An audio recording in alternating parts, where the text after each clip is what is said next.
Hi Cherries, it's Jessica here, and I'm back with the part 2 of our videos in mold making. So in the first video, I showed all of the different products that I use to add to a mold, and then in this video, I'm showing how I like to paint them or work with them and make them really unique and add different colors to them. So if you have not watched the part 1, go watch that first and then come back to this video. I am starting with some mixed media backgrounds that I already created. If you have any questions about what materials or how I used any of them to create these backgrounds, let me know in the comments. But for the purpose of this video, I wanted to stick with the molds and all the techniques I used to alter them. So on this page, I'm using some of my resin molds that I had colored with some of the resin dyes. So I used the dyes while the resin was still wet, and I mixed it in, and this is how they dried.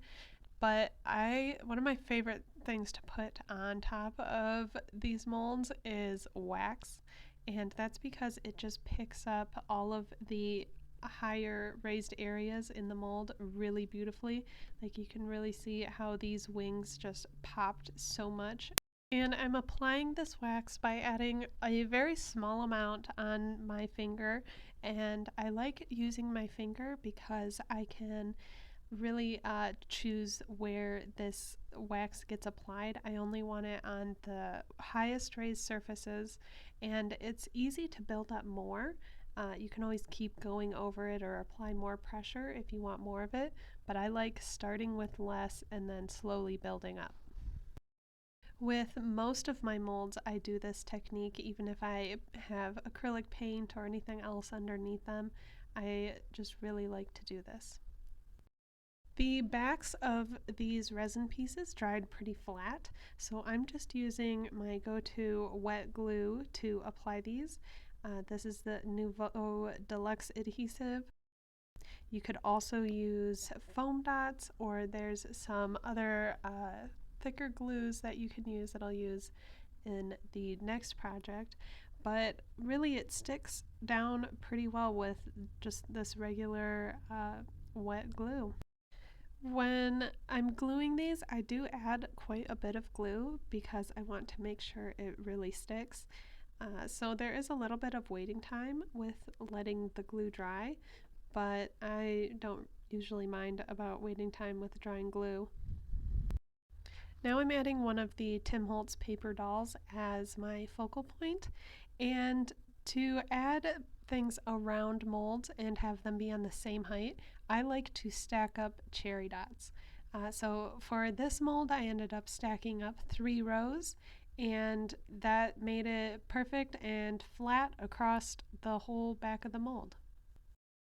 And that's it for this page. I really like being able to work dimensionally with art journal pages, so I like to grab an art journal page or a book that is bound together by rings, because you can make it super thick without destroying the binding.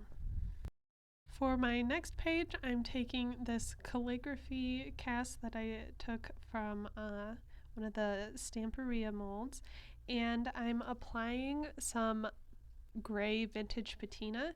And I think this patina is like a mix between waxes and acrylic paint.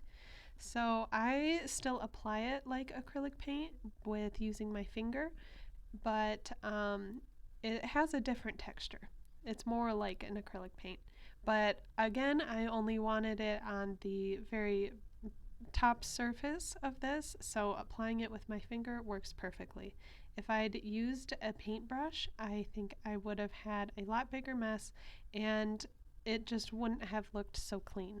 And I'd have a lot more, like, these really thin, intricate calligraphy lines, I think would have ended up looking really thick and chunky. For this mold, I'm using 3D gloss gel. I wanted something that I could paint on with a paintbrush because I thought it would be much easier than trying to go through and get all of the lines with my wet glue. And also, this adhesive works really great with molds. Anytime where I'm adding molds on something where the bottom of it isn't completely flat, I like to use it. Like with these moths going to be applying, if I used regular glue, it might not hold, but I can make that 3D gloss gel really thick, and once it dries, it'll hold really well. These moths were made with the Prima modeling material, and my first step is to give them a coat of gesso or primer, and this is really what will hold all of the paints I add on top of it to it and really help them stick. If I didn't add this, the top paints could easily chip off, or it could also start breaking down the moth and all of the details, because if you get this material too wet, it will start to break down. So doing a coat of gesso is really important here. You can get gesso that is clear, white, black, and even a whole bunch of other colors as well. I usually like to start with a gesso that is closer to the color that I am going to be painting it. So if I'd planned this out more, I would have used black gesso because these ended up being almost black, but the white gesso still does its job and will hold all of the paint on it. So I had painted a coat of chalk paint, and then I wanted it to sparkle a little bit, so I added some jewel effect paste in the sparkling onyx color, and then I wanted it to sparkle and shine a little bit more, so I added some gilding glue, and I'm sticking some of these metallic flakes to it. And these metallic flakes I think are really beautiful. They add a super shine that you can't even get with the waxes. And to use the gilding glue and the flakes, I first apply the glue just where I want it to be, and then I let it dry completely. And this glue is like a tacky when dry type of glue. So when it's all dry, then you add on the flakes, you brush off the extra, and you're all set. I also still added some of the rose gold luster wax over it as well. Adding wax on top of the flakes does tone down the flakes a little bit, but I thought that was nice, and then I added some wax over the rest of the body of these moths as well. And now adding the 3D gloss gel, and you can see just how thick I'm applying it. I wanted it to be able to go through this calligraphy mold that I'd had on the right side, but this butterfly or moth that I have here, it's just on the flat paper, so I don't need as much glue. So how much glue I use depends on what I'm gluing it on. If you're layering up the molds, usually you need more glue, and I'd say the wait time for the glue drying was maybe half hour to an hour. On this page, I'm using my molds that I made with the 2-part resin, and I had colored it a little bit using some dyes, but the colors that I chose to use when I was mixing the resin aren't the colors that I want or that goes with the rest of my page. So I'm giving this a coat of clear gesso, and this allows some of the color and the clearness of these resin pieces to still show through, but I can still paint over them and add paints like I would with any other type of gesso.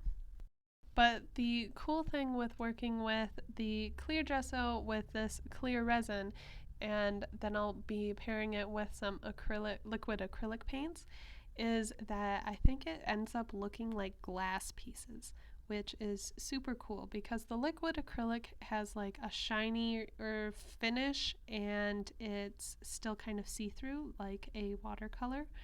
And how I apply this liquid acrylic is I squirt it into my palette, and then I usually water them down. Like I have quite a bit of water on my paintbrush as I'm working with it. And so it's a very wet painting process with a little bit of dry time, but I think it ended up looking really cool. And then I wanted it to match my background a little bit more, so I'm using some of these mica sprays. This is from the new Halloween set, and I like the little speckles on there, and you can see how these resin pieces are still a bit see-through and kind of have that glass look that I was talking about. I decided not to add a layer of wax on top of these. I still could have, but I thought it would take away from its glassy look, so I chose not to. And I'll show you an example of at the end where I used this same flower mold, just I used regular acrylic paint over it. So you can see the difference with the liquid acrylics, which has the glassy look, and regular acrylic paints, which it just looks like you painted it regularly. And I just think it's really cool experimenting with the different mediums and seeing all the different looks that you can get. And all of these different techniques that I'm doing can be applied on the other types of materials. Like I could have used the liquid acrylic on the modeling material, or I could have used the wax on the resin. So really there's a lot of options. And these two little pumpkins are made using hot glue put in the mold. And for the pumpkin on the right, I used black glue sticks. So you can get a bunch of different colors of glue sticks, which is super cool. So this is black. So all I really wanted to do with it was to add some orangish wax, and then this one was all done. And then the pumpkin on the left, I had started to run out of the black and it ended up being like half clear. So I did a coat of gesso over it, and now I'm using regular acrylic paints to paint over it. It took a couple different coats, and then when I was happy with the painting, it was all done. With the bigger molds that have a lot of details, you can really paint a lot of details in them, and I think that's super cool. And you can use a bunch of different types of paint and mix and match, do some mixed media, and just layer up your products until you're happy with it. So here's a look at the finished pumpkins, and then I'm also showing a flip through of the finished pages as well. I had a lot of fun with these, and when I was making these molds initially, I thought I had way too many molds made or casts made using the molds, but I ended up using a lot of them. I think it's super cool to have just a pile of them that you can just pull and use in your projects when you think it would be a good time to use them. So here's the glass looking with the clear gesso, and then this next page is going to be showing where I used white gesso and then just painted over it. So I hope this video gives you some ideas on how to use molds and how to paint them and decorate them and make them your own. Thanks for watching.